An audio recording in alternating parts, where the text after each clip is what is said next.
sloganımıza haykırın. Tekbir! Tekbir! Nehirden denize özgür Filistin! Hiç kimsenin bundan vazgeçme hakkı da yok. Bize saldırıldı.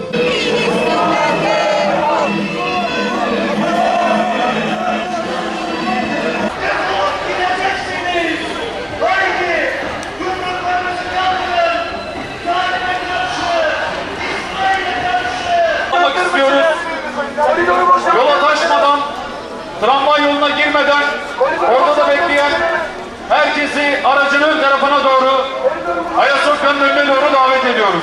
Geriye doğru gitmelerini rica ediyoruz.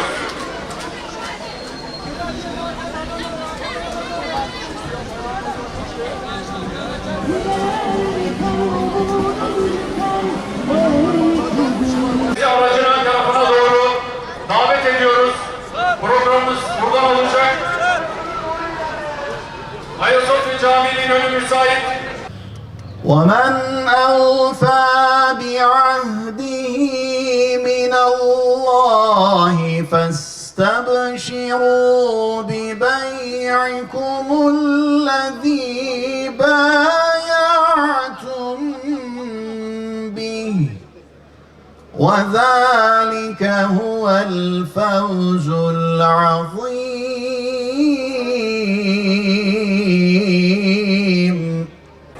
İsrail özellikle kendi limanlarında bu gemileri hep durdurmaya çalıştı. Teknik olarak önümüze arızalar çıkardılar. Kıymetli kardeşlerim, tam 14 yıl önce terör güçleri Akdeniz'de gemimize saldırarak 10 tane kardeşimizi şehit etti. O zamanlar aramızda yaşları küçük olan, akrabalarını, babalarını, amcalarını kaybeden kardeşlerimiz vardı. Aradan 14 yıl geçti. O çocuklar büyüdüler. Ve 14 yıl sonra tekrardan Akdeniz'e, Gazze'deki ablukayı kaldırmak üzere yola çıkmaya hazırlanıyorlar. Biliyorsunuz ki bundan birkaç ay önce yeni bir özgürlük filosu için gemiler aldık. Gemilerin alım süreçlerinde onlarca sabotaja uğradık. İsrail özellikle kendi limanlarında bu gemileri hep durdurmaya çalıştı. Teknik olarak önümüze arızalar çıkardılar. Prosedürel engeller çıkarmaya çalıştılar.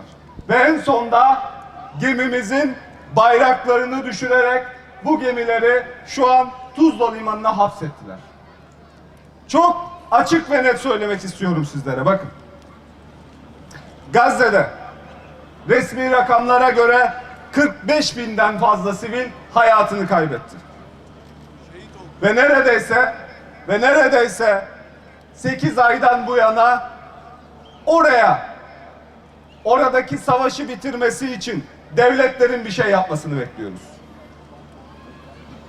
Eğer ki devletler bir şey yapmıyorlarsa bizler siviller olarak dünyanın dört bir yanından yola çıkmak için hazırız. Bildiğiniz gibi ülkemizde terör güçleri İsrail'e karşı onların yanında savaşan Türk vatandaşları olduğu tespit edildi.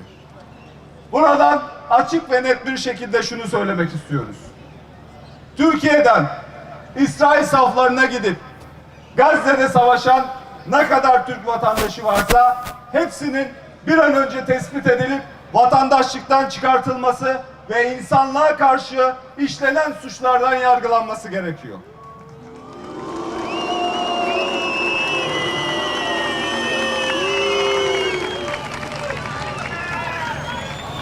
Bundan 14 yıl önce yola çıkmış olan Mavi Marmara nasıl ki bir turnusol kağıdı olduysa, dönemin bütün gerçek yüzlerini ve yalan yüzlerini ortaya çıkarmışsa, inşallah yeni çıkacak filoda bu gerçek yüzleri ve yalan yüzleri tekrardan gün yüzüne çıkartacak. Bu süreçte sizlerin, halkımızın ve vicdan sahibi tüm insanların desteğine ihtiyacımız var. Çünkü şunu biliyoruz. İsrail yargılanmadığı sürece, oraya aktivistler, doktorlar, gazeteciler, medyacılar gitmediği sürece, oraya insan girişi ve insani yardım girişi engellendiği sürece bu yaptıklarında durmayacak. Bizler ölmeye hazırız. Her ne kadar uluslararası hukuka saygı duymayı bilsek de, buna saygı duysak da sizlere de insan haklarına, İsrail'e insan haklarına saygı duymasını öğreteceğiz. Bundan sonrası için açık ve net çağrımız şudur. Devletler Gazze meselesini insani yardıma indirgeyemez. Devletler Gazze'de ateşkesten sorumludur. Şu an bölgede bulunan Amerika, İngiltere, Yunanistan, Almanya gibi kim varsa bunların karşısında 57 İslam ülkesi de bir araya gelip durması gerekmektedir. Eğer